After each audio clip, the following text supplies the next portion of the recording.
செம்மை இசைத்துறையின் 3ஆம் ஆண்டு முகிழ் நாள். இசைத்துறையின் 2ஆம் ஆண்டு நிறைவை கொண்டாடவும் 3ஆம் ஆண்டின் ஆக்கப்பணிகளை துவக்குவதற்குமான நிகழ்வு. ஆடி 17 ஆகஸ்ட் 2, 2026 ஞாயிற்றுக்கிழமை காலை 10 மணி அளவில் ஆசான்மா செந்தமிழன் அவர்களின் உரை இடம்பெறும். அற்புத திருவந்தாதி, சுரம் சுதி குறிப்பேடு மற்றும் இசை ஒருங்கு நயவேடு வெளியீடு. அதன் பிறகு இசை மாணாக்கர் கலந்துரையாடல்.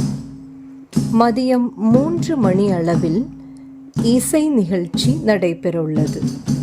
நிகழ்விடம் பட்டினத்தார் பயிலகம், திருவெண்காடு, சீர்காழி, மயிலாடுதுறை மாவட்டம்.